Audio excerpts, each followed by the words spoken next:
Na jauti kai mu da do bi kurasi wa se wanti mensi mate me sis me sire why na me yikwa na tretre wo o jari malaria din ya chinsa eja ka akoma 2 years so onom dank proker herba mixture osi simbadu say from oyire nso doctor ka chene say o malaria mo ani bi oni pedue mu a so onom dank antima x yare malaria ebe kokora obi wo honom a ne yem ye ne yanso a so onom dank gastro care herba mixture oho beton dank phyto care herba mixture koko ebe ye hu adwuma ma wapon waposo tutu dank extra care herba mixture obenya hoden ne watimi anante mekafo dank no nyina e de amamo na ebenya dwe nya bi we pharmacy shop ana herba shop also pe dank nura ye be ma obi pacho mo number ye sen 0266593330 enroi oba pemfo oba ma akora nufo ani akora woni mfie du mienu ntime no FDA ahwehwe saa edwadie nkratoe mu agya tom se eye.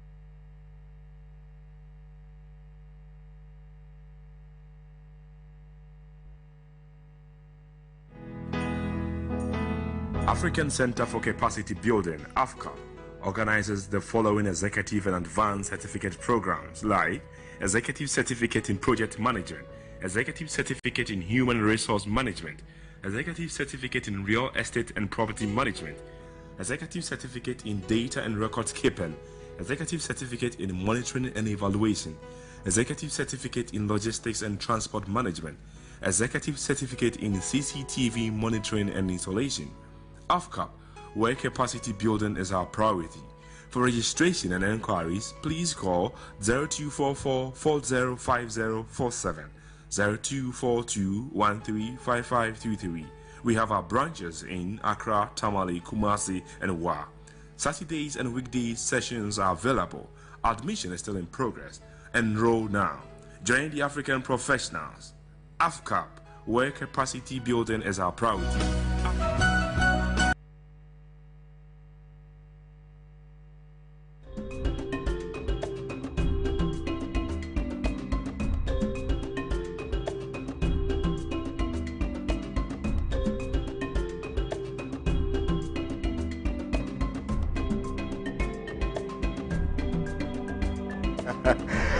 A beautiful Tuesday morning. My name is KWAME OWUSU, so thank you very much for choosing Pan-African Television. Today, we're going to be dealing with so many issues, and I trust that you're definitely going to join in the conversation with your views and your comments. Our WhatsApp number is active now. It's 0260846539. Let me remind you again that we're also streaming live on Facebook, facebook.com/Pan-African Television. And so wherever it is that you are, you can simply just log on to your Facebook page, search for Pan-African Television, and add us to the list of pages that you have, and then voila, you can begin to stream all our live programs on your Facebook channel. This morning we're going to be dealing with a lot of issues that have cropped up, and I'm sure pretty much some of them really are beginning to bore you, others are a novelty, and therefore we're going to be dealing with them as such. Ghanaian Times newspaper this morning says, brace up for economic setbacks. Population expert urges businesses. Expert urges businesses. Brace up for economic setbacks. It's one of the topics that we're going to be having a conversation on this morning. Daily Guide also says 2020 election is about records, not violence. It's about records, not violence. We are going to be dealing extensively with this matter, especially owing to some very fundamental reasons, especially flowing from the Deputy General Secretary of the MPP, who says that anybody who opposes to the registration exercise will be vehemently opposed and dealt with. So I want to believe that all of those conversations, cumulatively, are what has characterized, the assertion put out by the Vice President, His Excellency Dr. Mahmoud Bawumia. ABC News also says roadmap to easing COVID-19 restrictions coming. President Nana Addo Dankwa Akufo-Addo said that. And these are the issues that we've tabled for our conversation. Samuel Oku is also speaking tough. He says NDC can't blame their failure on EC.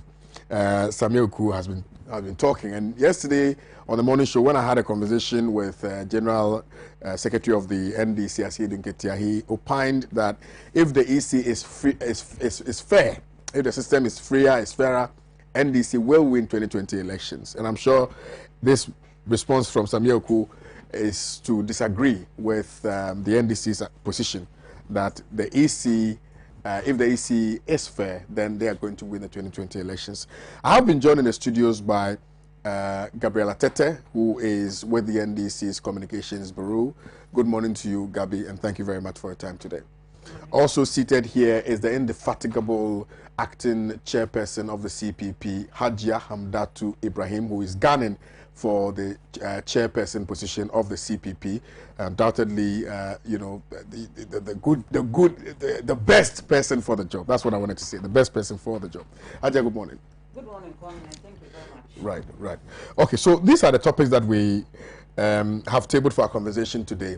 Please, like I said, share with us what your thoughts are. Our WhatsApp number is active, 0260846539. Let me say a special thank you to Akosomo Textile Limited for my fabric this morning. I'm looking very African. Yeah. You wanna look very handsome, you know, like I am now. Undoubtedly, you need to go for Akosomo Textile fabrics and you know, get a good tailor like mine, and you look very handsome or beautiful. Why are you laughing, Gabi?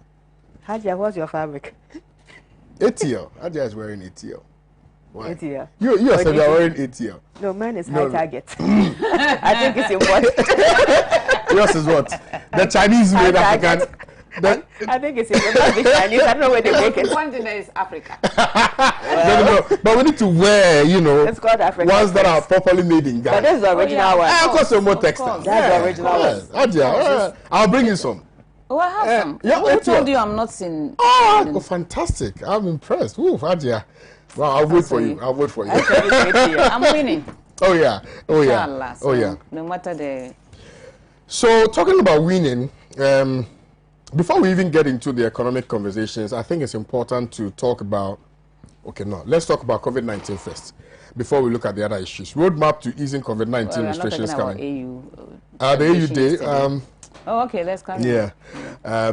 So, roadmap to easing COVID-19 restrictions coming, says President Akufo-Addo. There's been conversations about lifting the ban on schools, and it's become rife. A lot of people have, have joined in that conversation.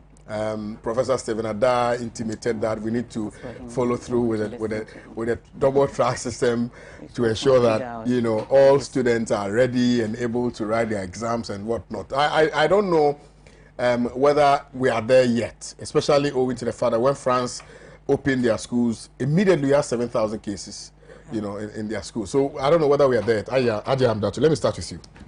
Yes, Kwame, good morning, and then Gabi, good morning, and then good morning to our cherished Saka is just around the corner, I saw him. Yes, I've also seen him. And then I wish to say Eid Mubarak to my Muslim brothers and sisters. This year has been a very difficult year, celebrating Eid in our halls and our verandas and porches, which has never happened in our lifetime. Maybe it has happened some time back, but we are now seeing it. And I want to take this opportunity to thank GTV. You know, GTV aired the prayer of our chief imam with some few people, just to encourage people that it is not lost yet. And then, you know, yesterday too was AU Day. Yes. And I want to congratulate Pan-African TV and my senior comrade, Justice Heneku, who gave Ghanaians an insight of how the African Union was found. That was Organization of African Union before now AU, which is a very good historical. You mean Organization of African Unity? Unity, yes, before that. So yesterday too was very packed, and then in fact I enjoy Pan-African TV yesterday, especially the Freedom Band. So yesterday, you know, I posted as Africa Must Unite. Before 10 minutes, then they started singing Africa Unite. And I said, oh, then maybe they're listening to me, which is very good. And then I would like to say a very good morning to all the delegates and members of the Convention People's Party. They should remain calm. Everything will be okay. We are facing some challenges, but it's how you manage the challenges that will make you a very strong character. True. I think we'll sail through, and then everything will be okay. We are all members of the Convention People's Party. At the end of the day, we need each other. And now, easing the restrictions on COVID-19. I think the President spoke about it, the Eid Day, that they are in consultation with all stakeholders to see how best they can ease the restrictions. And I heard some people also talking about reopening of schools, and I heard some parents saying no, they don't want their children to go back to school. And there are so many commentary going around about the easing of these restrictions. And I'm sure before maybe the government, and for that matter, the President will take this bold decision of easing the restrictions, maybe he'll be well informed before. You said France, or is it which country? France, yes. I think we should open up and then see how we are going to manage the effect. Because if we don't, some people are somewhere, maybe they are infected, but we don't know. So we should increase the number of testing. Maybe if school reopen, a school of about 1,000, before they arrive, the kids test kits are there for all children and teachers to be tested. So if there's any positive lesson, they should find a place to isolate those. If I'm going to say that we are not going to open, then our economy will crash. We have to be realistic. Are we not living with it? We are. We are moving around. They said the thing is in the air. That you can get it through. Maybe now they have even increased the distance. They are even saying you can get it through your placenta. Have you heard that one? Yeah, I did. You see, so it is not even spermatozoa. You see, it is difficult. So what can we do to put some mechanisms in place to prevent the escalation of the transmission?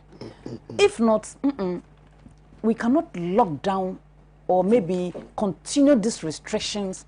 Look at America. Some countries, some states are saying that they will not agree because they are like slaves in their own country. So I think the government should hasten slowly. Let's look at the challenges we are facing. Let's listen to the those in charge. Is it the World Health Organization? Our local one is what? Ghana Medical Health Service. We have all those who are guiding us on the do's and don'ts. And then as Ghanaians too, what are we doing? We should also help by also following the protocols. Because if I saw a video, I don't know whether it was your TV station that went around to ask, some people are saying they are protected by some spirit, or maybe by Jesus Christ, or by this thing. So they won't wear the nose mask.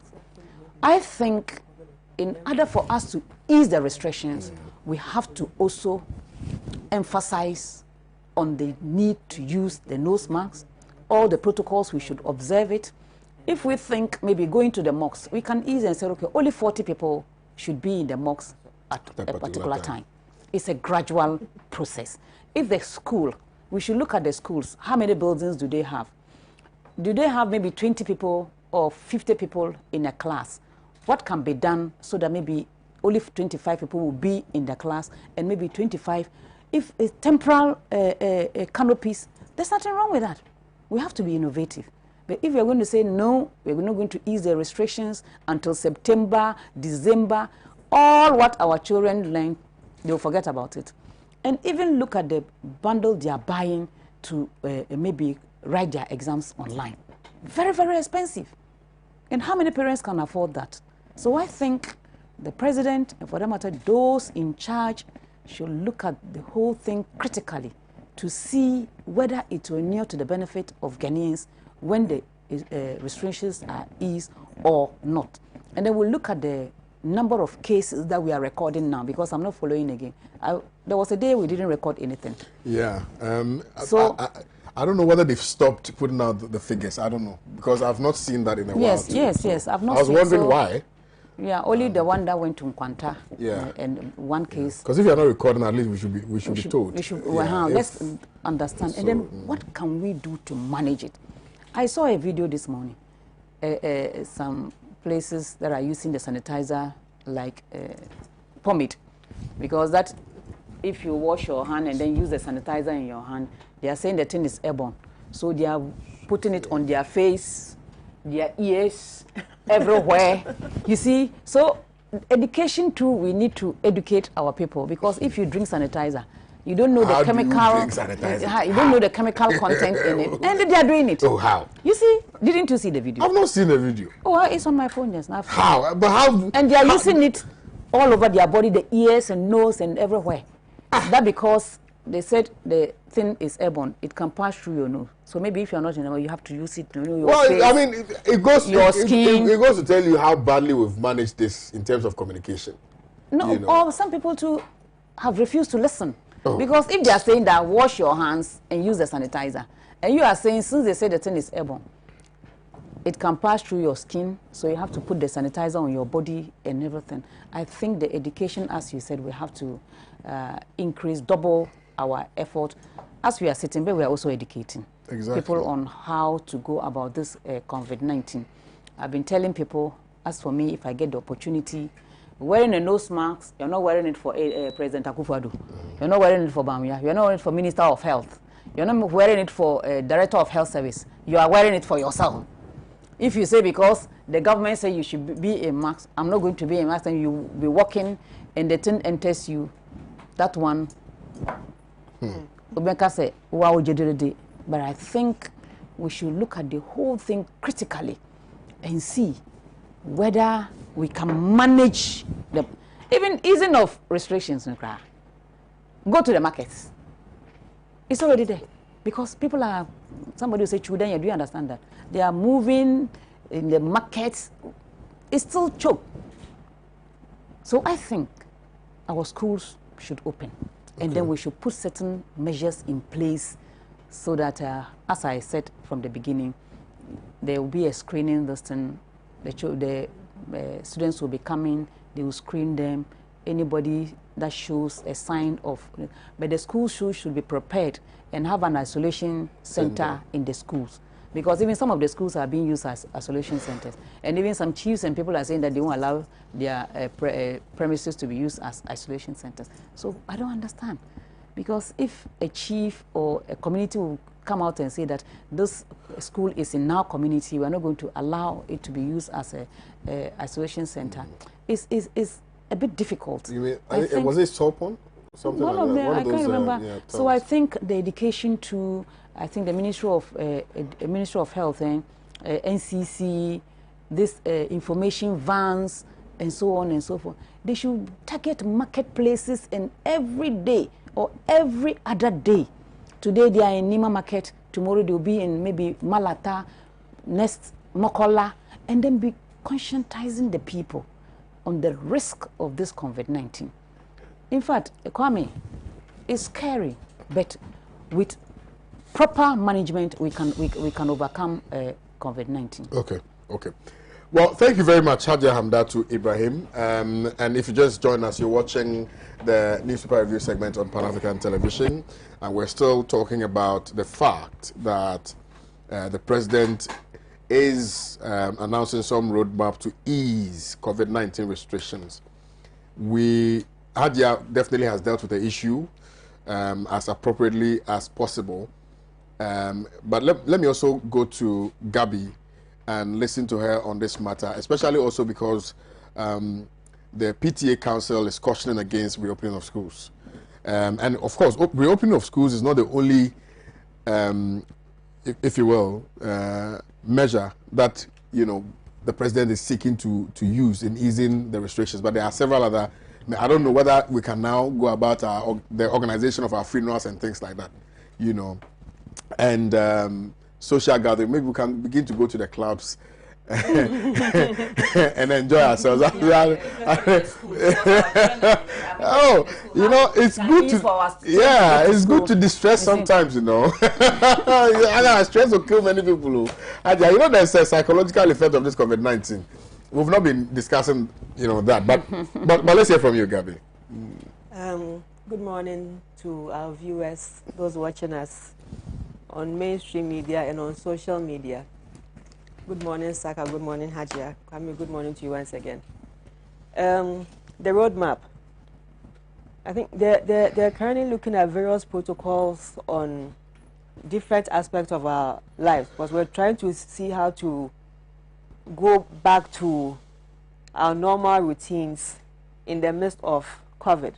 As Hajia rightly spoke about the proposals for the education sector, they're also looking at protocols for small businesses on managing COVID.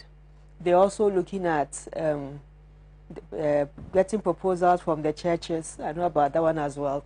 And in fact, there's been a lot of pressure on the government by the churches on the lifting of the ban on churches.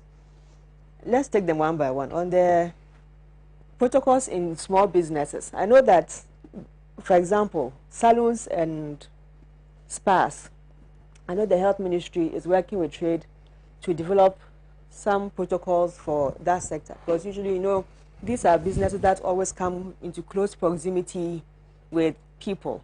So how to sanitize, how to keep the place clean, how to ensure that people coming in are well protected. You're also well protected in your PPEs, which in this case is the mask and the gloves. And the gloves. And how to also keep your furniture fittings also sanitized, so you don't have viruses staying on those surfaces. In education and the reopening of school, that is still a very contentious arena, because on one hand you have the private sector operators calling for reopening of schools, which is understandable because they have to earn the revenues to sustain those schools.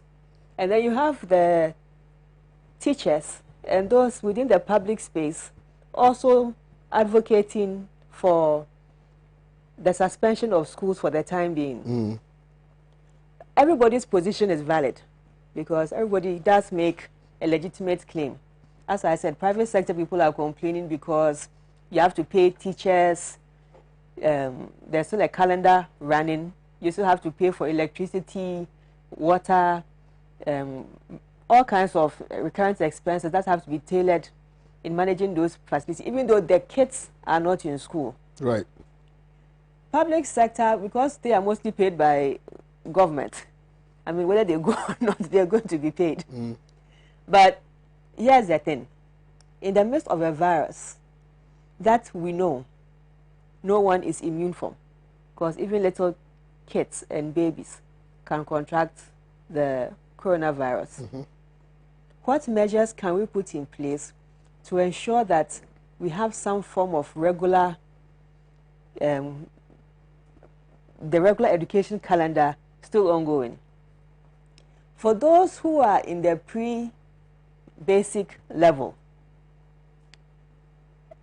you know, at that age, those kids, even in your own house, your small boy, I'm sure every day you are shouting your lungs off, don't do this, don't do this, don't do that, don't do that. Imagine what the kindergarten teachers have to go through every single day, having a class of about 20 of these little kids all over the place. And children as they are, they always want to touch, they want to feel, they want to hold. When they are playing, I mean, you can't impose restrictions on kids. Yeah, that's because their brain itself is not developed to accept those kind of quote unquote manuals for them to live by. Unlike us at this age, I mean, even at this age, you tell people that they should wear their masks, and it's a problem. If you look at kids from up to primary 4 upwards, they also have their own challenges. I mean, they're also very physical at that age. How do you play football with your friends during break time in the midst of COVID? So you're going to stop playing games during break time. That's one thing. Two, in the classroom setting, where you have large classes, let's even assume a class of 40 pupils. Each one has their own desk. Now, the protocol says we should be about a meter apart from each other. Do these schools have enough space to make sure that you can spread out the students? In public schools, where they sit 2 or 3 to a desk, how are you going to ensure that? Are you going to make sure that, as Haja was suggesting, you have tents outside so that you can bring some students out in the open? And man, you were now in the rainy season. So Yeah. how realistic is there was a suggestion from I've forgotten. There's one communicator who suggested that if we could do like what has been suggested by Professor Adai, right? But we have to make sure that we screen all the students, so especially just the final year students, those who are going to write the exams. We can screen all of them, screen all the teachers, then we count them. That was a suggestion that that person had. So let's see, let's put that also to some test and let's see.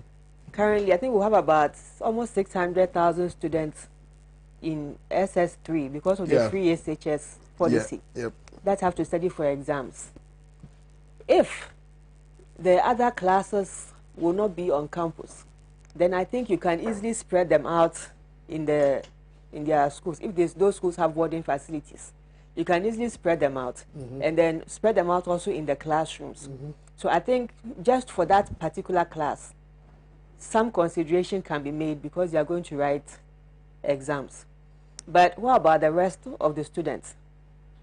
Those under GSS, SSS2 downwards. Mind you, we already have a challenge with limited infrastructure in these schools because we opened up the system too early without having the necessary expansion in the necessary infrastructure to cater for all these students. Aspect of it is workable in the short term, but as I've also mentioned, what happens to the rest of the students? Now they are introducing these online classes, which also has its own challenges, because the question is, how many people can afford to have their kids online from 8 in the morning to 4 o'clock? Data is still expensive. For people who are in deprived communities, where even what they are having on TV, they don't have TV sets, not to speak of having the opportunity to sit from morning till afternoon watching the Ghana Learning Channel to study. What happens to those students also? What provision is being made for them? If you look at, I think the Ghana, is it the Ghana Loan Trust Fund is suggesting that students who are not able to buy laptops can apply to them. They'll give them facility to be able to purchase those and pay it 2 years after they complete senior their school. And then what happens to the data? Yeah. Because data is still expensive. I remember during the COVID period, the early stages of the COVID pandemic, they interviewed the MD for MTN on Joy. And he was mentioning that they have about 100 websites that are free for users. I think that taking this conversation forward, It's true. we have to limit our consumption for some websites. They have a way of streamlining to make sure that they interrupt the system so you can't get regular flow. For those heavy bundled, heavy websites like Netflix and YouTube and those ones. But I think that for these websites where students have to go and learn using apps like Zoom and Skype to study, to get into class, I think that what they can do is to find out the sites for and then pins for these schools so that you can make those meetings subsidized, if not free, for them because of the number of hours they have to be online. The other thing also is that if you look at those communities that are deprived, I think that, you see, sometimes we in the urban areas, we can design a solution which may not fit the setting that they are in. In my village, for example, somebody who is well off can decide that, okay, you people, even if you put all of you together, you don't even add up to 200, all the kids in the village. So what we can do is that we can have one group in the living room, and we have one group on the veranda. And if there's a spare bedroom, we can convert. We'll shift and have that one also as another classroom. You have TV sets in all the 3 rooms to provide for them. How many communities can actually come up with that? There are still some communities where poverty is still endemic. The district assemblies, there's an opportunity for the district assemblies to work with opinion leaders in those communities to see what solution, homegrown solution, you can tailor. As I said, for those who are probably well endowed from those areas, you can consider giving up your house if you have a village house that is sitting idle for it to be used as that.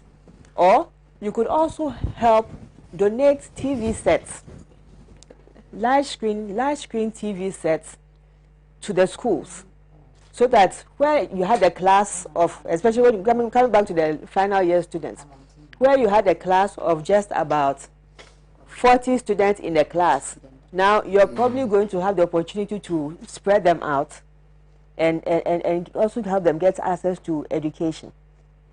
The church thing is still a bit difficult because seeing how churches are in Ghana, they are always heavily packed. Even running shifts. I was listening to one of the pastors yesterday on how they are managing with their Zoom and Facebook Live services, and he was saying that they were asking that what if they open the churches and they have to put in those restrictions, spacing and things like that, what can they do? And he was saying that their church membership on average in one setting, they can have about 500 people in the room at a time.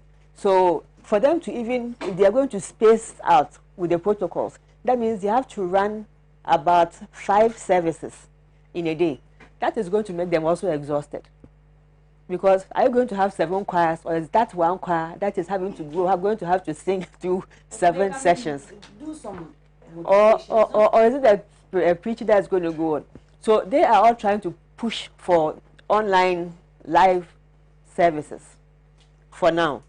But as I said, the school of thought is some people are pushing for opening of churches, some people are. For we in the political system, we would have wished that we didn't have to deal with this, so that at least we can kick in our campaign, because now it's about 7 months to the election, and we still don't have the ban lifted on social gatherings, restrictions up to 25 people. You can't run a rally with 25 people. If you go around campaigning with your team, the team alone sometimes is more than the 25 people, you know. So for those in the political space, it's now left for you to now be innovative. How do you get in touch with the base? I've seen our party leadership going from one community to the other, in markets, in transport terminals, trying to kick in some activity, political activity prior to this election. But the one person who really has to go out is our flag bearer. And our flag bearer pulls crowds in the hundreds of thousands. So that also puts restrictions even on our candidate. Now we're trying to find a solution. He's been doing this Facebook Live that is making these people uncomfortable, because they think that he's a shadow president. I mean, he's a former president. And yes, he's shadow president. So again, looking at the way forward, I mean the possibilities. He didn't say anything. He took it like that. So on the way forward, I think that we have to find a way of getting ourselves back to some normalcy. Until a vaccination is found, or until there's a proper cure or some retrovirals to manage this COVID-19. To manage this COVID-19, we have to find a way around this disease. If you look at the data, and yesterday they updated the data. I haven't checked for today, but as I yesterday was 6,808 or so. With a little over 2,000, yes. with a little over 2,000 recoveries. But we still have almost 4,000 active cases. But when you look at the numbers in terms of the bigger population, it's small, you know. So it gives you this sort of aura that perhaps we can go back to normal and manage the numbers as they are. But that is where the trick is, because if you assume that with those 4,000 cases and you still have people who are tracing and testing out in the field and constantly bringing... So based on what you are saying, let's admit that, or let's even agree that they are doing Nima, they are doing all the markets in Accra. What about the other regions? They are doing in the other regions as well. Yeah, but we don't know where. We don't know. But you see, that is it. We need to. Yeah. So the point I'm making is that let us put it out there, so that people are able to follow. I didn't make you laugh when I came from Boga. When I went, you know, my brother died and I was crying, and so I had some headache. But I relaxed for some days and I went to the hospital. My temperature was 36 or something. So I was discussing with the health assistant, and I went to the lab, did everything, so I was sitting down. Then my brother came and called me. Then what did I tell the doctor? I said, oh, why? Then I said, oh, 3 weeks ago, I had 4 days ago, I had a high temperature. But today is better, and I was telling him I had a funeral, and so because he called the team that there's a COVID case. Anyway, so when they came, they were like, who is the one coughing, the woman who is sick? It's serious. Anyway, let's hear from you. Continue, yeah. So, as I was saying, we do have to come to some form of normalcy. Now, on the economic part, the challenge with managing COVID, if you go to the markets, you know, you're talking about, you are moving into the economy. I thought that's a separate conversation, isn't it? We're talking about the roadmap. Yeah, the roadmap. You know, yeah, okay. But with the different aspects to the economy, that's why I just said on markets. For example, you know, when you go to the market, the management of the market is still a bit of a problem.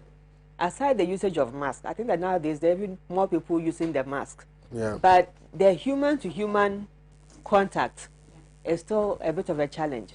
And I think it's largely as a result of the way our markets are designed. Unfortunately, look at Accra here, for example. You have like 3 major markets. Medina, you have Okanshi, these two, and Abobloshi. You have Malamata. Malamata. Now, these are places where everybody knows that if you want something cheap, these are the big markets that you'll be able to get things cheaper. So at every point in time, you have people in their hundreds of thousands flocking to these markets. If in the market space itself, you have roughly about 5,000 traders that you can easily spread out in that space. When you add the number of visitors who are also coming to those markets, which we can't control, because when you take a place like Okanshi, from Makola Rollins Park all the way to the last traffic light after the fire service building, there are so many entries into that place. How do you manage who and who is entering that space? At what point do you know that, okay, we have about 10,000, 20,000 people inside the market, let's freeze the number, let them come out, another group will come. But you end up creating a backlog at the back Novotel Accra City area with traffic, because everybody's waiting to enter into that space. You can't manage that thing. So now it's open for all. You just enter, but keep to the protocols. And it also exposes people to the virus. It's serious though. But so you have the assemblies also, is the challenge to the assemblies also. In that case, how do you manage both instances? The traders, because they have to trade, and then you have the people who are visiting the market. Do you duplicate the market so that whatever is sold in market A, you create space, a temporary setting for a satellite market, but everything sold in market A is sold in market B, so that you split the people coming into those markets and limit the numbers in each market. It also depends on pricing. It depends on pricing, because but you have to somebody goes to, I will go to Agogloshi because, you know, it's if I'm going to, it's cheaper. Straight from farm. Exactly. So that's a very brilliant suggestion, but I'm saying that in taking that decision, we must also consider the issue of the pricing factor, so that it doesn't be too far away from each market. If like a place like Medina, for example, you know, the new markets they created at the social welfare area, it's not as utilized as Medina market is. Proper, because yeah. we are trying to decongest Medina market. I know. But this would have been an opportunity. Looking at, and mind you, that area is also a hotspot. It is. This is an opportunity for them to see, okay, those of you who are now making this place crowded, this is the time for us to shift you into that space. You know, once those coming from Adenta, East Legon, Manette areas, who know that because of the situation we have, when it comes to foodstuffs and staples, we'll get the same thing at the social welfare market. They'll be stopping there. Because right now, as it is, those who can't go to Medina because it's choked are now heading to Adenta market, which on weekends is also choked.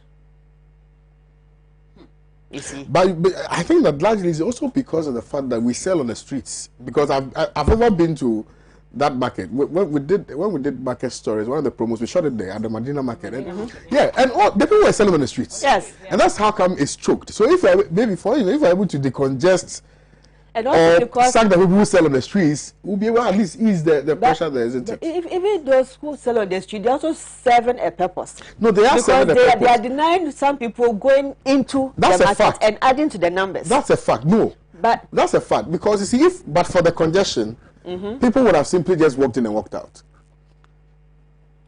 Sure. Because of the population in that area, it will not be. I'm saying this in support of your argument, too. I'm saying this in support of your argument that if we're able to get all those people off the street, and then we have already designated, yes, so the social welfare market, if we take those people to the social welfare market, what it means is that I can simply just walk into this market and walk out without any congestion. This is why I walk in, because all these cars and things like that, they park there. Exactly. And those are the people who are creating the... And when you study that particular location, in the mornings I usually use it to try and study their market dynamics. Yes. Oh, okay. In the mornings, when you like 6:37, before it becomes bustling, you see they're all spaced out nicely, yeah. But when you look at the right side where the transport terminal is, that is where they're like soldier ants, all cramped up, trying to find transport and very congested. How do you also space them out there? They should just employ the Rwandan system. Before you even get to the bus terminal, your ticket is already booked. You go there. On a trotro. Yeah, trotro. There's a trotro. They use trotro. So it's booked. There's a short code. You buy it on your phone. You get there, you show it to the conductor. He confirms it, and that's it. You just enter. So nobody comes and queues. That's why everybody is. No, I see what you mean. That's what I'm talking about. That's what I'm talking about. So when I heard that the place was a hotspot, I wasn't surprised at all. Because when you see what happens there, and every day the bustling and the hustling in that particular location, I mean, it's inevitable that area is going to be a hotspot. But again, this is opportunity, looking at the way forward. What pragmatic solutions do we put in to solve these problems and move it? I think that you have also identified so many other problems that perhaps we've not averted our minds to, which I believe government or anybody who's in charge must begin to think about, and especially our markets, you know. And because we've also identified the markets as the hotspots, we must think through about how we can. Because I remember when the lockdown was announced and everybody was panic buying. Every market in Accra here was choked. Yeah, including the supermarkets and things like that. Everywhere was choked. Anyway, also in the studios with us is Saka Salia. Saka Salia. Good morning to you, sir. Good morning. Today you've not been talking and interjecting. Why? What, are you okay? Because I know now you're done with your fasting, so you have a lot of energy. Why didn't you interject, or you didn't find anything worthy of your interjection? When I'm with the ladies, you comport yourself. I always want to play the gentleman. Okay. You know, that's the reason. But we are simply discussing roadmap to easing COVID-19 restrictions. Do you think we should even ease the restrictions at all? Yeah, even before you get into the substance of the conversation, do you think we should ease the restrictions at all? I mean, we've been able to manage ourselves so far. Yeah, I think so. The easing of the restrictions are in levels, and it's not as if we should just ease it holistically. We should ease it gradually. But I know very well that the president would come out with a roadmap. We all know that we are not in normal times. We know that this COVID has devastated a lot of lives elsewhere. But we must say, by providence, that we have been a little bit luckier, added to the fact that the government, and in this case, we as a nation have been able to take prudence means in ensuring that the devastation effect does not impact so much. If you look at statistics, the world average of fatality and all that, Ghana, we are, in terms of fatality, the mortality rate, we are just 0.0001%. That is one death per million person. Because currently, as we are speaking, we have about 32 people who died, and all the deaths, well, about 98% of those who died is as a result of comorbidity. That is one. Secondly, you also realize that if you look at the positive aspects, I mean those that test positive, about 3.43%. That tells you that if you look at, even if you sum the population up, and those who test positive, the number is even below the world average. That is also one. If you look at almost all the statistics, including those that are in serious conditions, Ghana, for instance, currently as we are speaking, only 16 people are in serious condition. But even those 16 people that are in serious condition, none of them are in ventilator. None of them need ventilator in order to even breathe and all that. We are also aware that if we as a nation, well, I'm bringing these statistics because of something, so that we will know why we should take certain decisions, so that we won't be looking at some other jurisdiction, what somebody is taking, and then we'll follow blindly. Our peculiar situation has to be applied, and that is the reason why. You remember, even at the time that we lifted the lockdown, some people were shouting that it was premature and all that. But the president said that it was based on the science, based on the data that were presented to us. And now, we are going to ease the restrictions, not in a very whimsical manner. The president, currently as we are speaking, is in dialogue, is in consultation with all stakeholders, from education, health, commerce, banking, everywhere. All the stakeholders, as far as Ghana is concerned, are all bringing their inputs as to, and even the church, the mosques, the drinking bar operators, everybody, all of them are bringing their mind to on board, so that when we ease even the restriction, what are some of the protocols that should be observed? And it's also very important, because the reason why I'm saying that we are in non-normal times, we all know we are, is a trial knowledge that we are not in normal times. But the reason why I'm emphasizing this is there seems not to be an end in sight in terms of whether there's a cure or there's a vaccine for the disease. And because there's no cure as at now, or there is no vaccine as at now, we cannot fold our arms or restrict ourselves to eternity. What we need to do is that we have to live with it until such time that we get the solution. And in living with it, we don't need to expose ourselves to the virus. We need to take certain steps. If we go to other jurisdictions, especially in terms of sports, the Premiership, for instance, and other areas, they are well bent on coming to play their football. But even with that, they also have to put certain mechanisms in place. Vigorous testing within some few minutes before a game and all those things. So if it is that in Ghana, opening schools, and that every day or every week, all the students must be tested, maybe it could be part of some of the protocols. It could be social distances, How do we ensure that students who are sharing dual, furniture are able to cope up and all those things, especially when we talk of large classrooms and a large class size and all that. So we as a nation have done a lot. We have vigorously even enhanced our 3 T's. That is the tracing, testing, and treatment. And we have, as a nation, have been able to increase our testing capacities. Now, if we go to Ho, there's a we test. If we go to Navrongo, there's a testing place. If we go to Tamale, there's a testing place. If you come to Accra, I mean, we have Noguchi, we have the Kolebu. If you go to Kumasi, the Kumasi Center for Collaborative Research and all that. And we are even turning some of these gene aspects, like the tuberculosis testing machines, we are reconverting them into, a testing for COVID and all that. So almost on daily basis, we can now test people. And apart from that, we do also mass testing. You remember what happened in Tema, where a coal store, a fishing,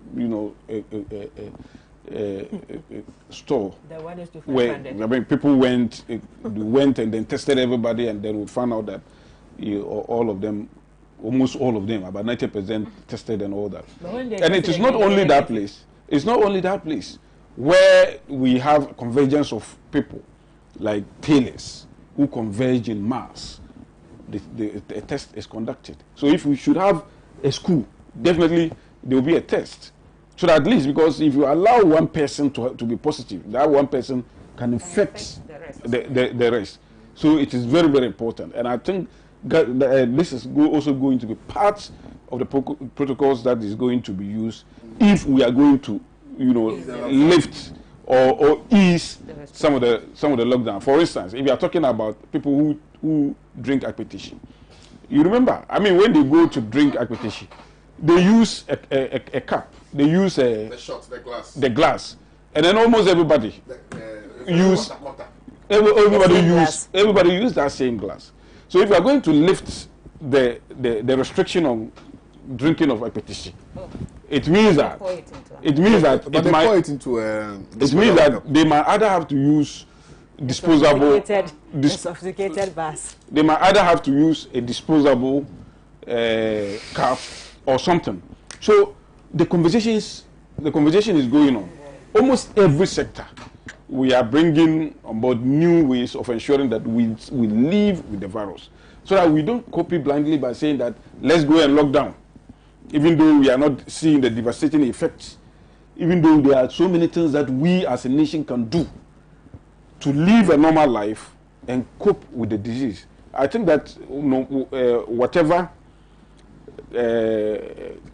whatever the restrictions are that the president will bring, will be something that will be so encompassing, something that will be a buy-in of everybody. Because it would have been the input of all stakeholders. Okay. And I think that we are doing well as a nation. You remember, let me just chip in, the Washington Post came out. I mean, they were blasting, they were lambasting Trump, the United States, and even some of their nurses and health care workers were resigning. But they really because if you go to the US, they are cutting the salaries of frontline workers and all that. So the Washington Post, I mean, a very credible newspaper or magazine came out to condemn it and even give examples of nations that have succeeded and mention Ghana. They even conducted interviews on some of the healthcare workers in Ghana, and then they actually talked about what is happening in Ghana. And I think that they said the measures that has been put in place. Yes, that have been put in. For instance, I mean, instead of cutting listen to that interview. Instead of cutting salaries in Ghana, we decided to even increase their emoluments. We're part of the first emolument. We increase their basic salary. Are they paying them, by the way? I've not, because there was an issue about taxes on basic salaries have been increased and all that. So I think that we are doing something fantastic. Anyway, it might not be 100%, but at least it's because significant. it's still work in progress, and it's a virus that that is new, is a novel virus. But I think that we have taken the bull by the horn, and we are doing something fantastic. Beautifully submitted. Thank you, Saka. We are still moving on. We are going to move on to discuss other issues. But let me remind you that the WhatsApp number is active. It's 0260846539. And we're also streaming live on Facebook, facebook.com/Pan-African Television. Please share the live stream so others can get to watch the morning show as well. We're coming now into the realms of elections. And election 2020 is about it's about records, not violence. Samia Uku is also saying NDC can't blame their failure on EC. Samia Uku. General Mosquito yesterday on my show, which was captured by Ghana Web, also said that if the EC is fair and elections are free, NDC will win 2020 polls. So, what is the way forward in respect of the election? Of course, also, the issues regarding the new voter registration exercise and things like that. I think these are all very crucial to the conversation we're going to be having today. Hadia Amdatu, I want to respectfully start with you because I eavesdropped on your conversation. And you were talking about the fact that if you're invited by the EC, I think you've been invited for an IPAC meeting also, you are going to be there. But I just wanted to know what the meeting is about, first of all. And also, we find a way of, drawing in all of these assertions that have been put out. The invitation is yeah, there's an invitation that has been extended to all political parties. And then we're told one person will represent the party. Yeah. Because of the observation of the social distance. Okay. So in my party, myself, the general secretary, and another person, Moses Yirmambo, we have been attending the IPAC on behalf of the Convention People's Party. Letters are addressed to the general secretary, copied to chair and other stakeholders. So when the general secretary sent me the invitation, I just said, you have been, the two of us have been going with Yirmambo, so I think you as the general secretary should go. This is what the EC wrote. That inter-party advisory, blah, blah, blah, blah, blah. I bring you warm greetings from the Electoral Commission and trust that this letter finds you well. This letter comes to invite you to the IPAC meeting as follows. Wednesday, blah, blah, blah. Agenda for the meeting. Updates on 2020 registration exercise. So it's one item agenda. And then due to the COVID-19, blah, blah, blah, only one person will represent the party. So we have received the invitation and will be represented tomorrow. It is after what the Electoral Commission discussed with us that will inform us on what steps the next to line take. of action will be. So you have... What else do you want me to address? No, so I just wanted us to, because you spoke about it, I just wanted that clarity. Yes, that was because there's also a letter from the NDC. I don't know whether it's authentic, but we do know that the NDC issued a statement in disagreement with that particular meeting, signed by its general secretary. I don't know if you've seen that letter. No, I've not seen it. Yeah, I also heard of They're that. not coming to the meeting or something? So that which was, and they explained why, but I think that I saw something like that. Somebody shared something like that with me. Says, so yes, National Democratic Congress, National Secretariat, dated 18th of May 2020. So it said request for official documents. One, training manual for registration officials for 2020 registration exercise. Two, training manual for political party agents for the registration exercise. Three, other documents and forms relevant to the 2020 registration exercise. Oh, okay. The National Democratic Congress has become aware of an ongoing nationwide training exercise being conducted by the Electoral Commission to prepare its staff to be deployed for the conduct of voter registration prior to the 2020 general elections. As a major stakeholder whose agents have important functions to perform during the exercise to ensure its credibility, we are by this letter officially requesting the Commission to supply the NDC with the above-named documents and any other material that will enable the party prepare our agents adequately for SIM. Thank you. Signed by Johnson Ketia.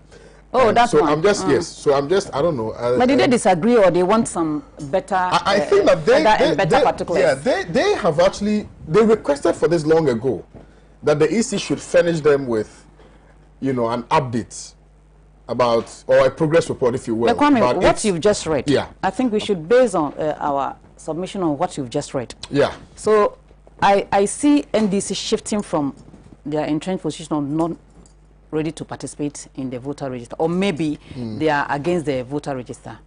No, now, compilation, yeah, party agents for limited registration exercise. Yeah. I don't know what it is. Yeah, but beyond that, 2020 is it election within the limited registration? No, 2020. It is not like that. 2020 is about. Oh. 2020 is about. You can't lead your. 2020 is about records and not violence. Samir who says they are going to win 2020. Aja, let's hear from you. Oh, but they are here. Why should I respond to but we're starting with saying they are going to win? So you're not going to comment on it? No, it's not a fair distance. Ask them. No, I am going to ask. Tell you why they say they are going to. No, I'm going to ask them, but. You understand my point? Baumia talks about records. Yes, so he is here to show the records. No, why do you ask me? No, but you're Ghanaian too. I mean, you have a political party. Let him make the submission. No. Wait, let him make the submission and I'll see the loopholes, then I'll punch it. Adia. No, Mami, this is the shouldn't be any loopholes for you to point. I'm saying that the vice president doesn't. I don't know the record. The representative I'm is reading here. the record for you too. No, let's Saka. No, Adia. No. That is not fair. Let me the representative of MPP is here. So he should address it. And then expand whatever the vice president said. And you are saying I should. I don't know the record. So I want to read out the records to you. Oh, so my brother, you are just being listened today, dear. I said, let Saka, because he has written all the notes. I saw him with a white paper writing a chronicle of events. So let him respond so that also... Adia, with the grace of respect to you. Okay. Read yes. No, I can even from the... You know something? No, from that's the, how I start. From even the headline, 2020 election is about records, not violence. Yes. That should be the case, and it should be issue based. Yes. Not violent. Okay. And I think the good people of this country will judge all of us based on our performance, based on our posture, based on what we promised to do and we've not done, or we've done extra. That is what Ghanaians should be looking at. But I wonder whether people look at issue-based discussions in this country. They're just following their political party. Whether the party is doing well or it's not doing well, their followers will follow them. So I think what the vice president is saying should be, I think I go with that, because we should campaign based on one record, based on what we can do or what we have done or what we plan doing. But as for violence, hate speech, I'm not for it in politics. So I've been telling my people, even this internal bickering that is in the CPP, I told people, let's all put our record on the table and allow the delegates to decide. Is it not like national election? It's the same thing. So I think we should all try to have a violent-free election. Because at the end of the day, I tell my people, and now 3-4 children in my house will vote. So I know my polling station, the CPP, we have some votes there. Yes, from my house, yes, you have to, even though this year I'm going to vote in Kumbungu. But my children, where they are going to vote, I'll make sure one is the polling agent. So by all means, we'll have some votes there from my area. We should educate our people. We should educate our supporters. Violence, killing each other, hurting each other will not take this country anywhere. Why should I go and kill somebody because somebody wants to be president or somebody wants to be an MP? I want to find out. Why should I? So I think it is incumbent on us, political party leaders, mothers, fathers, to also be part of this call of violent-free election.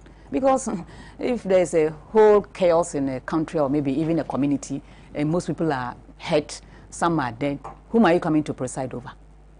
An empty constituency or a sick nation? So I think we should do our politics in a decent way. As for the name calling, people will call. But somebody will say, my mouth will not be gone. But to the extent that you use cutlasses, stones, guns, we've seen elections where guns were fired. Why should that be? So I think if the Vice President is saying that elections should be about records, not violence, I think that is it. Very well. Thank you, Haja. See, simple. Sagazalia. Yeah, KWAME, thank you very much. Yes, my boss. I think that the NDC. Oh, okay. I congratulate her for what she said. NDC has not spoken. Then you are just going straight to NDC. Then you make no, because let Gabi to counter. No, because KWAME, when you started, KWAME asked you certain things and even read what the NDC wrote to the EC and all that. So I'm starting from all that. You see, KWAME, I think that the NDC is becoming incorrigible nuisance to our democratic process. Why am I saying this? We don't know unless we tell Every step that the Electoral Commission takes, the NDC have a problem with it. Now, I don't know whether they think that the Electoral Commission should be answerable to them.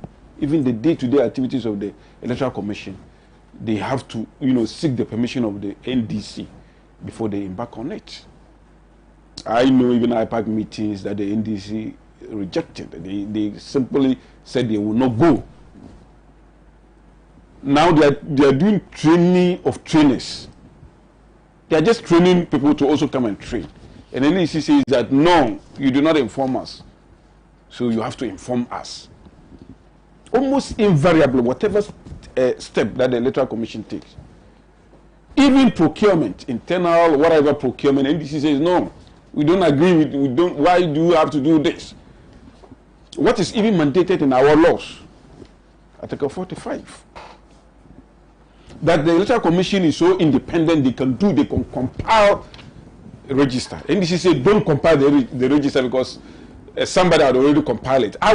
You see, sometimes it beat my imagination that educated people sometimes talk that if you look at the Constitution, they say that the compilation of the register has to be done by the Electoral Commission in accordance with law, and the register has already been compiled, so they don't have the right. I saw some documents, moving around that purporting to be coming from the NDC to the Supreme Court to challenge, the compilation of the register, that it is unconstitutional, and that I mean, why do you have to do this to ourselves? Are they saying that the Electoral Commission has no mandate, has no jurisdiction over compilation of a register, just because the register was compiled before, so that should remain? I mean, how can people be thinking like that? So the Electoral Commission can compile register every year, if it is according to law. Every year, the Electoral Commission can compile register. So it doesn't mean that because it was compiled, so they don't have to compile anymore.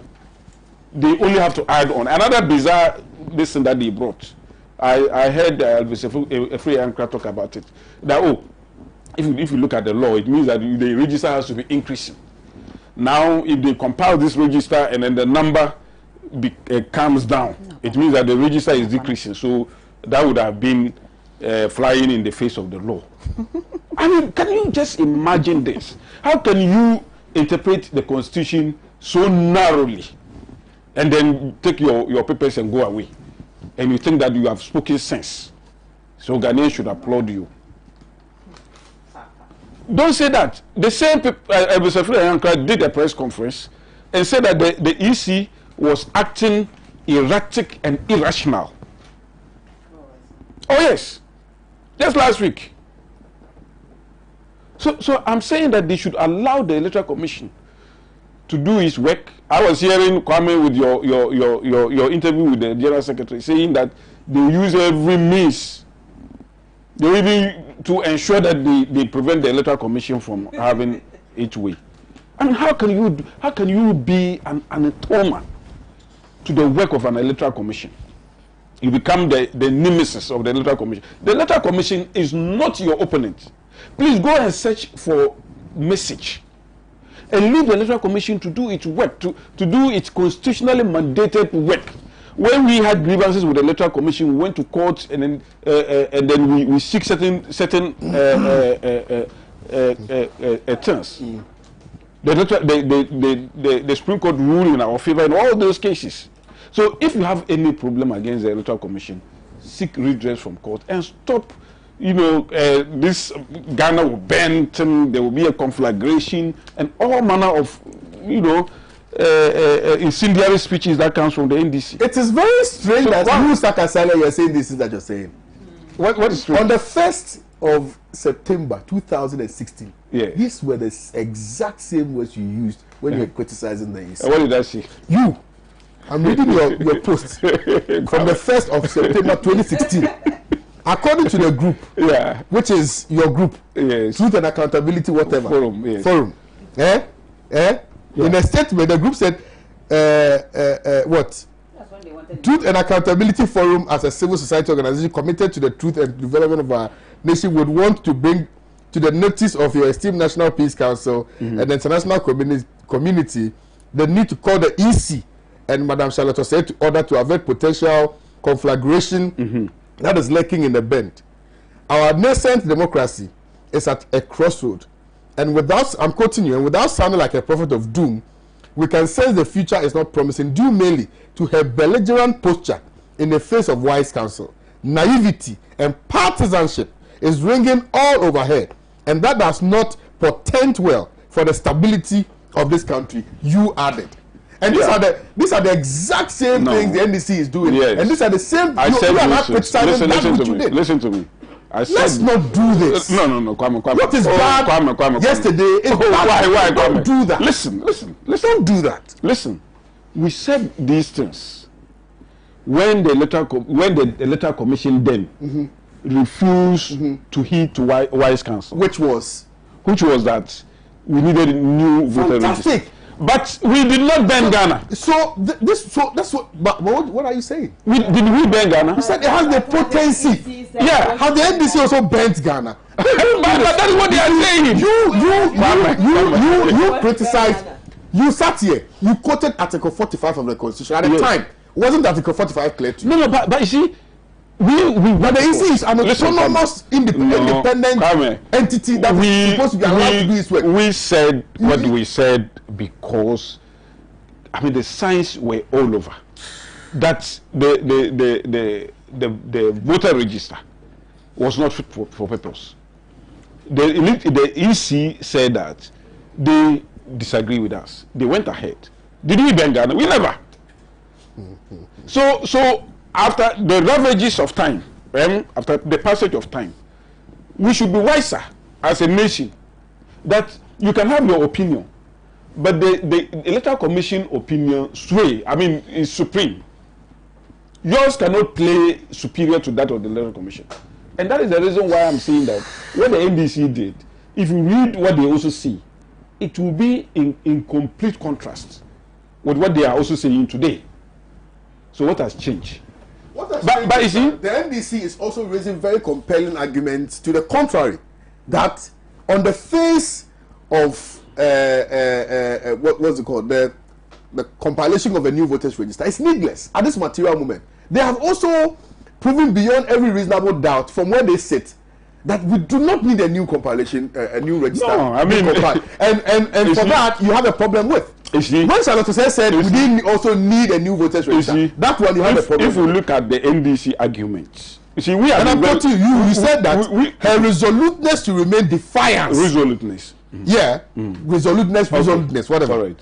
To remain defiance in the face of compelling reasons for a new register seem to border on seven fanaticism, fashioned out to steal for the cause of the NDC. Can same be said for this current EC? Because the NDC is also saying that we don't need a new register.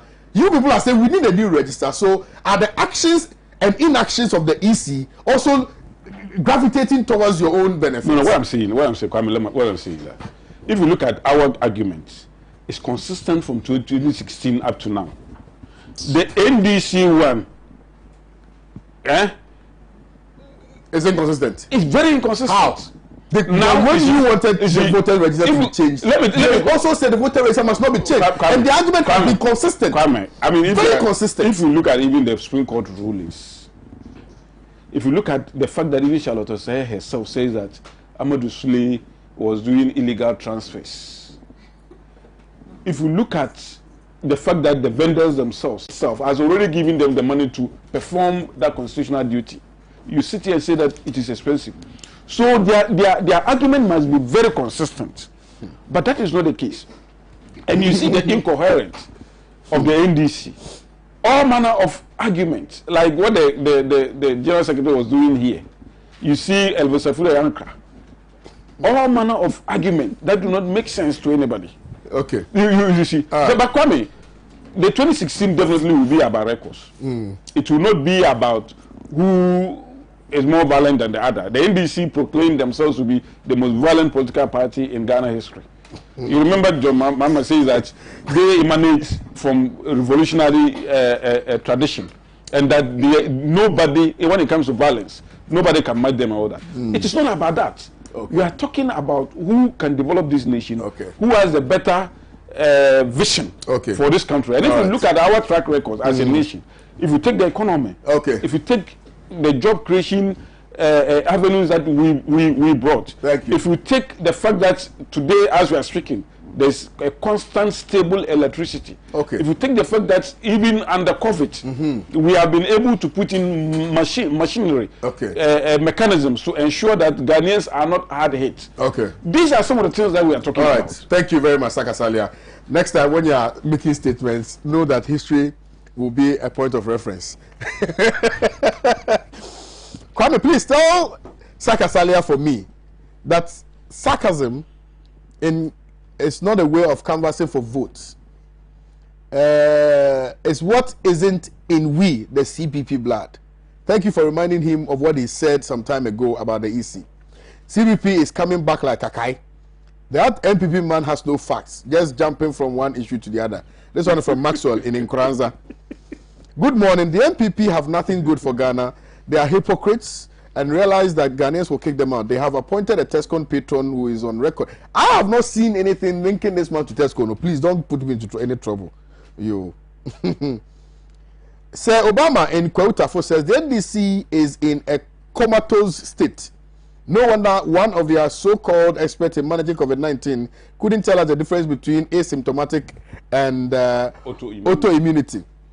A simple check on Google would have given him the dichotomy. Indeed, the alternative is empty.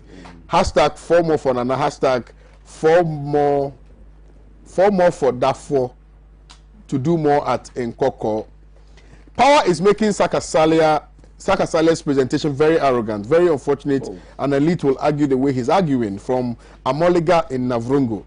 This one says, okay, I think I've read this one already. This one is from Ambassador in Tabora. It says, good morning, Kwame. NPP and Nanado's led government, when they tell you they are doing white, they're actually doing black. But we should spare the good people of this country. Ambassador from Tabora sent in this one, and stop calling the WhatsApp number, please. No time for that. Good morning, Kwame. I thank God for people like you who are so fair and firm on your judgments. I'm really proud of you. We need to be truthful in this country when it comes to the development of Ghana. I don't belong to any political party, but I get irritated when NPP representatives want to put dust in the eyes of Ghanaians by always defending their party, whether they are right or wrong. Let's fear God and call a spade a spade. This is Ophelia from Tamale. The evil plotters are beating their drums for the downfall of the innocence. The gods of the land will not allow the drums to sound. The MPP and the EC are evil plotters. If the MPP thinks that they won the 2016 elections genuinely, they shouldn't run away from that same register. Emmanuel Koolman from What role has the NDC COVID-19 response team performed so far since their enactment? The minority led by Honorable Haruna Idrisu should please help us reduce the traffic that is building in our minds in this crucial moment of COVID-19 by stopping their unnecessary press conferences and court cases on the new voter register. Alhaji Impwani Eben, busy man. We are living in a world where liars tell lies without considering their conscience. Bro, this is from King Henry. Eric King from Kaswa says, Kwame, I think you have to only invite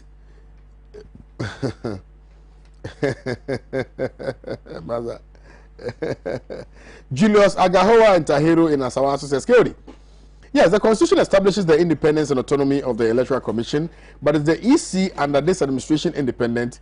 An Electoral Commission being controlled and manipulated by the President and the MPP cannot be described as an independent institution. The EC lost its independence the very day the President accepted that very useless petition from the so-called faceless souls. #KekaNana. Hello, Kwame. Please tell the gentleman to stop lying to Ghanaians. Good morning to you, Kwame. I would like to know if the EC is compiling a new register or creating a new register. Michael from Ho sent in this one. Good morning to you, champion, best host ever when it comes to issues like this. Jarvis sent in this one. This one says, please tell Saka that the EC then did not ignore the IPAC like the EC is doing now.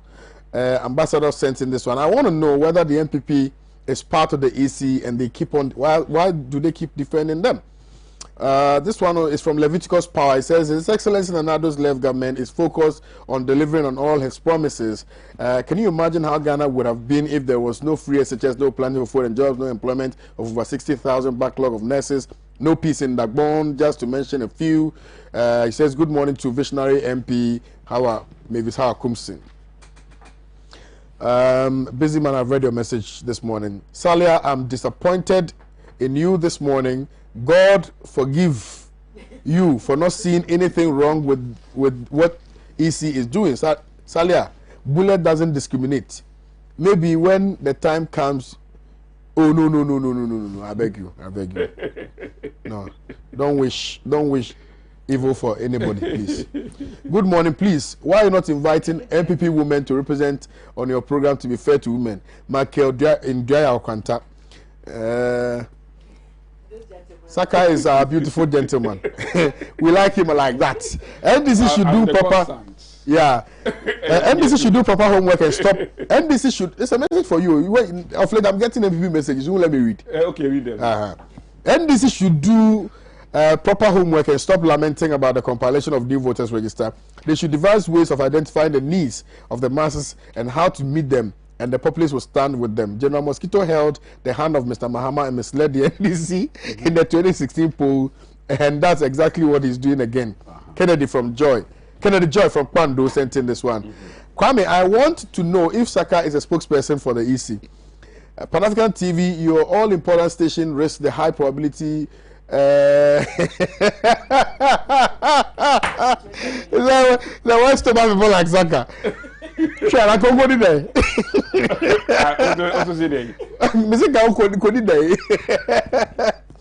Good morning, Pan-African TV. It's obvious that MPP is forcing the EC to compile the new voters register.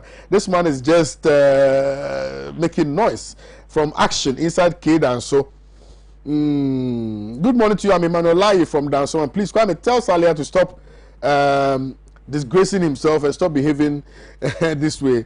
Kwame, good morning. I don't think most commentators have not taken time to listen to NDC. They all listen to their ego and put aside their intellect. Kwame, thank you for referring Saka to his own past. I'm advising NDC not to go to court because Ghana's court is MPP court. that is why the president keep adding to the Supreme Court. God save Ghana. Good morning, Mr. Host. Saka has no message for the MPP. Prof B, Upper East Region, that's your opinion. And Peru from Abuan says the MPP man sitting there is actually not explaining the issues well. Please tell him. Okay, I'm telling him. Tony from Olga says, please tell Saka to stop talking like someone who is out of airtime. Please, Saka, go out, reload, and come back. Hey, Charlie. Radical Azaglo says, let MPP know that the Electoral Commission is not a party office, but an individual body, and they must know that government is the process by which the whole country elects representative by free and fair elections. Okay. My name is Fuseni from Techiman Dagomba line. Kwame, I just want to say, Saka, wabompa. Adia. Okay. But we're there.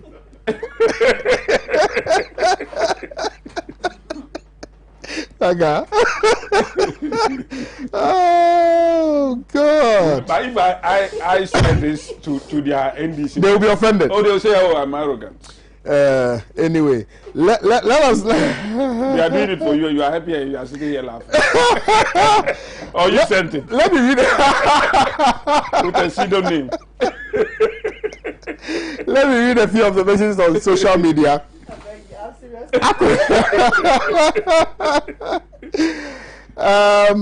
Aqua Mo says, when it comes to communicators in Ghana, you have failed Ghanaians for long. A simple solution is let all the telecommunication companies in Ghana have fixed rate like 150 Ghana cedis, 200 Ghana cedis and above per individual for both calls and data per month.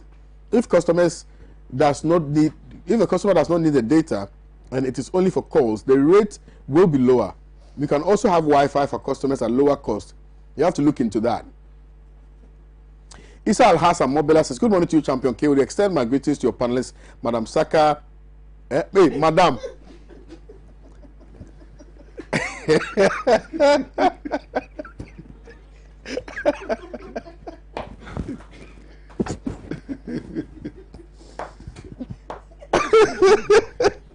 Hey, my viewers, they'll kill me. He said, you Saka, Madam Hajia, and he says, you know, the Madam NDC. I wish them all Eid Mubarak. Thanks, Isa Al-Hassan Mobila from Bimbila. Yeah. But he actually said Madam Saka. Hajia, are you reading it? Ernest Mac Adakwa Yadom Boache. They rather increase nurses' wages in some parts of the hospitals and nursing homes in the USA. Please check your facts. I'm a nurse. Thank you. Jocelyn Agbavito. We have checked the facts already. Says when the country is trying to contain the virus, the man in your studio is saying because they are testing more can get the virus. That's what he's saying. Tarib Sultan Sisi says these two political parties should be banned from taking part in our party politics. Enye is in Asamanke says, good morning to KOD. The NDC should be very vigilant and must carefully have their eyes on the Germainsa's EC, because it is now crystal clear that Germainsa is pursuing a mandatory agenda given to her by the MPP. Go on and on and on. Isaac Mensah, I'm not in Ghana. Is the guy in glasses? Salam. Abu Masharaz Huchul Islam. Mashallah, Ajia, good talk. Tell them. Fuseni Alasan says, I'm Fuseni from Techiman Dagomba line. I just want to say Sakawa Bompa. Oh, Kwame. Yeah. I didn't see it. Kokuma Uli Nanagba is watching. Gabi, let's hear from you.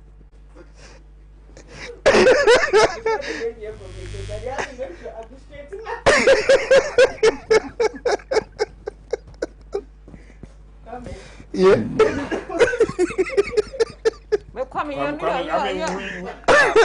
Let's go. Oh no. Gabby, why? You have nothing meaningful to talk. That's nothing. Okay, you. Well, producer says let me go for a quick commercial. But stay with us. We'll be right back.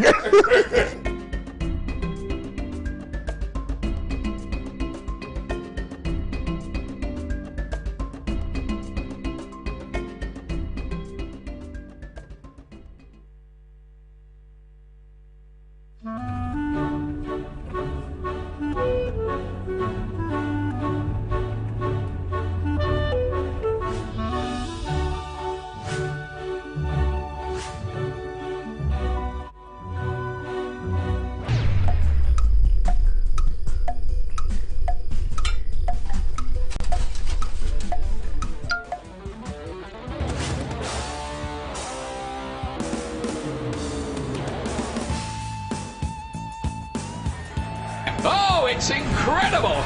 Bang on target!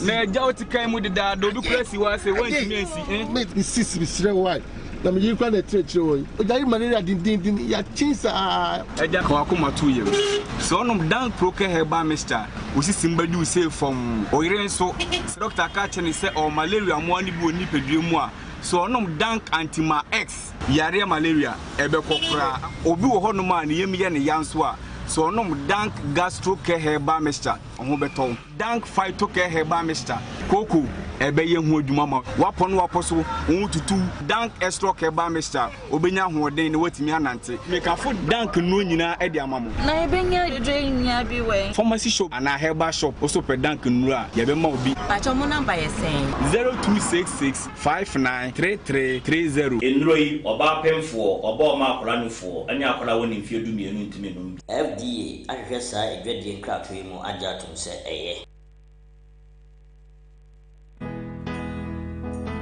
African Center for Capacity Building, AFCA, organizes the following executive and advanced certificate programs like Executive Certificate in Project Management, Executive Certificate in Human Resource Management, Executive Certificate in Real Estate and Property Management, Executive Certificate in Data and Records Keeping, Executive Certificate in Monitoring and Evaluation, Executive Certificate in Logistics and Transport Management, Executive Certificate in CCTV Monitoring and Installation. AFCA, where capacity building is our priority. For registration and enquiries, please call 0244 405047, 0242135523. We have our branches in Accra, Tamale, Kumasi, and Wa.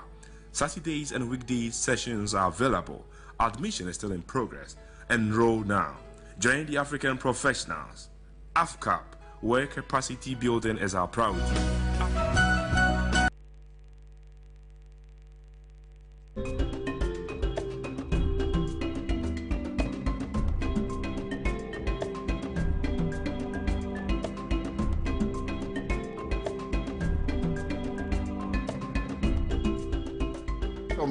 Welcome back. Thank you very much. Gabby, let's hear from you. Kwame. Yep. The topic to be discussed was election 2020 will be won with records, not violence, according to Vice President Baumia. Because they have no records to show. That's why he conveniently had to divert the whole conversation to EC and the register. Bringing up General Asedin Ketia, bringing up Honorable Elvis Efree Anchor this morning in this conversation was a total misfire. Your viewers have already told him. Total diversion. It was since they came to office. One single hospital. They have not been able to even dig up foundation. They've now promised us 88 district hospitals and 6 regional hospitals. One school, okay, I'll give them some credit. They've been doing some 2x3 dormitories here and there, a few dining blocks. So at least I've seen videos of that, pictures of that. So I give them some credit there. That's what they have to show. As to actual schools that they have created, zilch. They say everything for them is free SHS, planting for food and jobs. Free SHS, as we sit here today, we don't even know when the final year students are going to write their SSC. And the status of, what's it called? That one. Remember, some time ago, we were here and we were discussing the same free SHS. Parents, what was promised them free did not come out free because now they have to support with books and PTA dues. Now, you know, now the complaint they say, what they complain most about is that Nowadays, the least in the school will tell them the PTA is paying for it, the PTA is paying for it, the PTA is paying for it. So the PTA has ended up paying so many things that they weren't paying for before, because the government allocations to the schools is even not coming. You have now overrun educational institutions, because these schools, when you were taking up all these huge numbers, you did not make provision for infrastructure. You rather put them inside there like sheep in a pen, before you then go and think about how to put in new dormitories for them. Planting for food and jobs.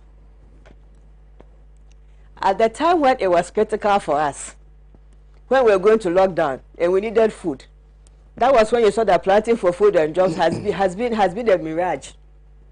Our agric minister came to tell us that because of planting for food and jobs, a bunch of plantain is now 4 cities. We can go anywhere and find out and quote him. I mean, the confidence of that man. And everybody came to show pictures of plantain. Even 5 fingers of plantain, you don't get it 4 cities. Only he knows. He says he has all the staff to go to the market to come and tell us how much fingers of plantain cost. You're planting for food and jobs. Today, 1 bag of rice is what? 1 kilo of rice is what? 7 cedis. And then you're planting for food and jobs. Gary is now 25 cedis. Olonka. Tomatoes, I bought tomatoes. Hey, tomatoes is in. When I went to the market, they gave me 12 pieces. They said 30 cedis. I looked at it and I said, okay, I've seen some by the roadside going out of Accra. So next time I'm going on that road, I'll go buy. I should have taken the 12 pieces for 30. Really? Because what I was offered for 50 was not even up to 12 pieces. Fair. On the Afenia Road. You know, as for because it's seasonal. Gabi, yes. As for the tomatoes, but if we calculated when we are going to have our Eid. That's where I nearly say Jenny. Onions will be more than the tomatoes. Every year we will observe that when we are doing. And even the onions, let's even take onions. Is it under planting for food and jobs? No. Oh no. Do you know that this country imports onions from Nigeria? Nigeria or Nigeria? Nigeria. Do you know that? When they closed down their border, that was when I found out that we were importing onions from Nigeria. And the planting for food and jobs, we are still importing tomatoes from Burkina Faso. And the planting for food and jobs, we are still bringing in even tomato paste from China and from Europe. The China one is not tomato paste. Concentrate. We have to look at check. But it's concentrate that is used to manufacture tomato paste. So it's still not Ghana tomatoes that is producing tomato paste. So now the question is, Saka is not listening. He can't listen. So now the question is, what are the records? Listen, so you back. What are the records? What are the records? What are the records? The people of Ghana this very morning. From here, I'm going to see if I can squeeze some $100 from somebody.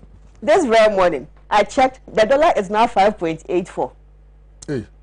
Yes, you can also check. So when they say possible. Records, it's possible. As for NDC, we have ample evidence, and the people of Ghana have also seen the work that the NDC came to do under President Mills and under President Mahama.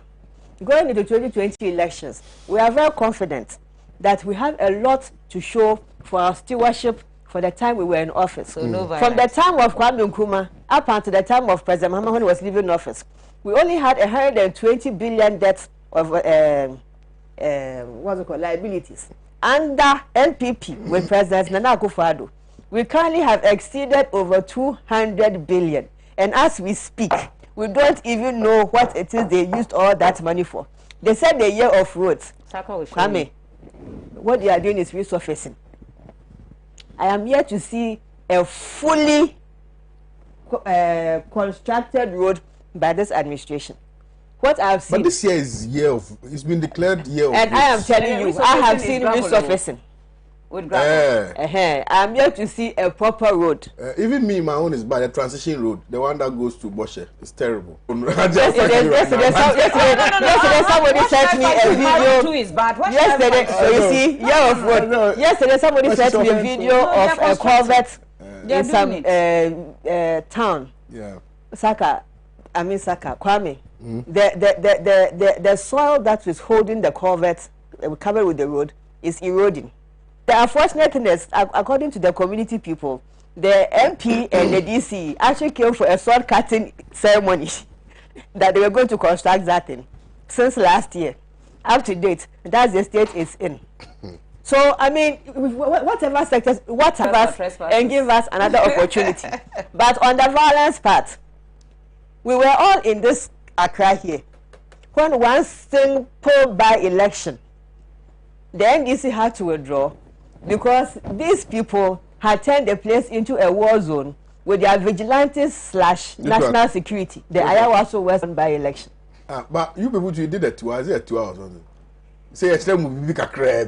We didn't say that. Akufo-Addo said that. Please don't quote anybody. Don't quote Akufo-Addo. Mention his name. He said it. Okay. That was NPP. They have the history of violence. I have the right to. They have the history of violence.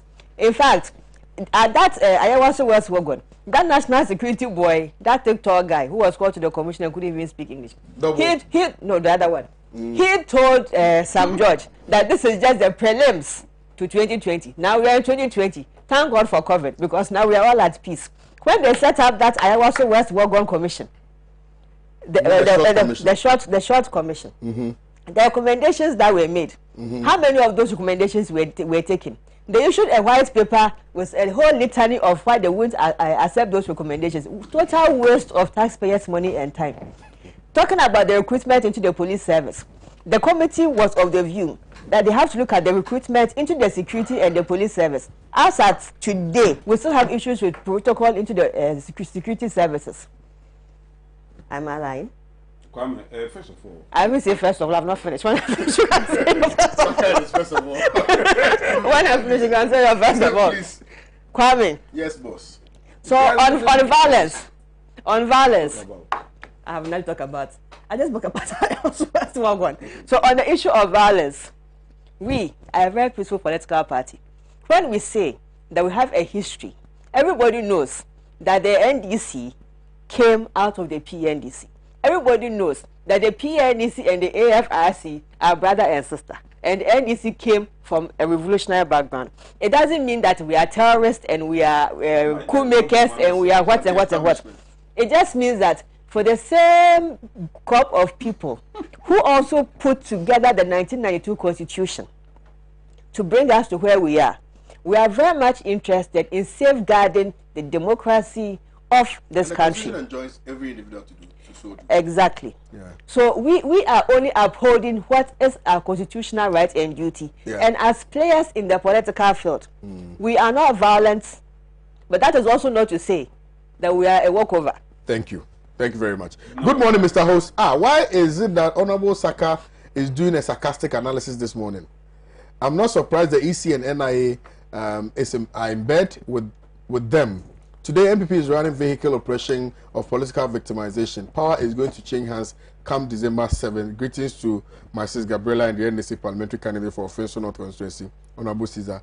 This one is from Nana Safo, communication team member of Finso North. Thank you. Good morning, Kwame. It's obvious.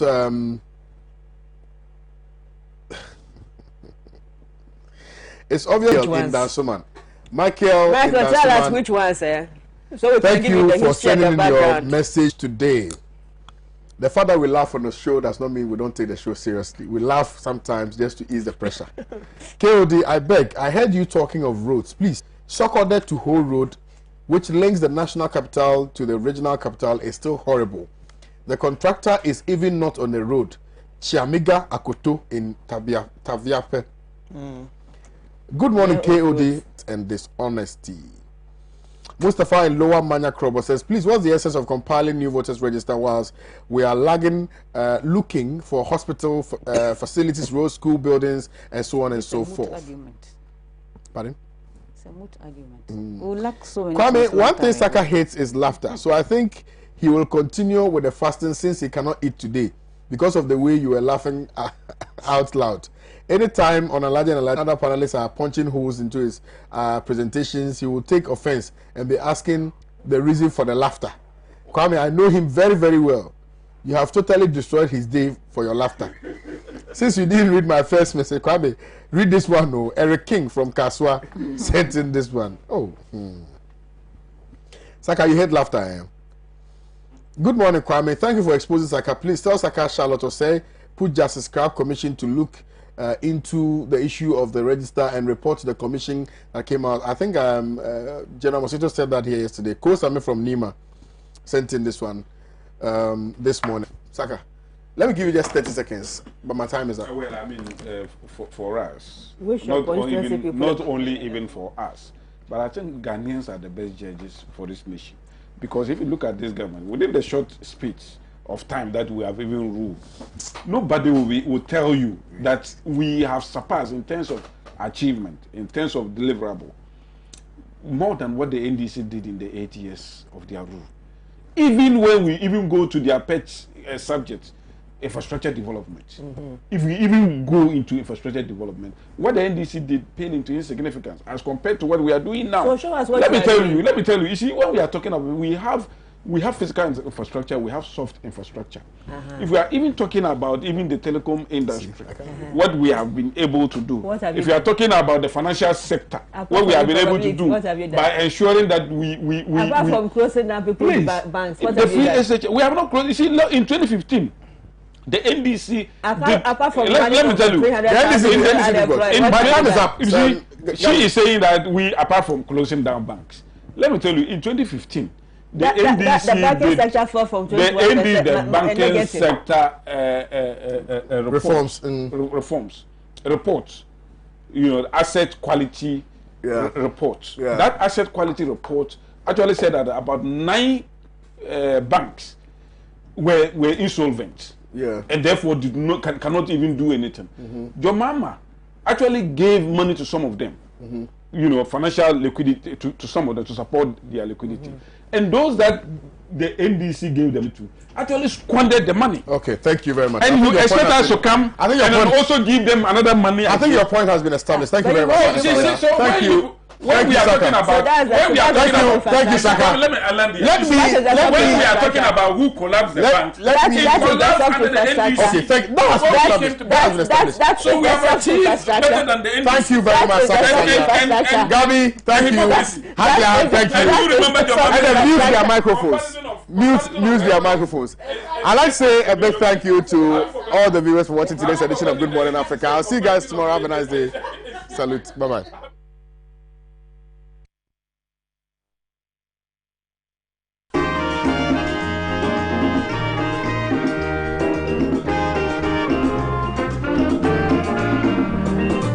He has labored, he has suffered to lead his people into the land of freedom. He is the Redeemer and the champion of liberty, of human equality. Let's salute him.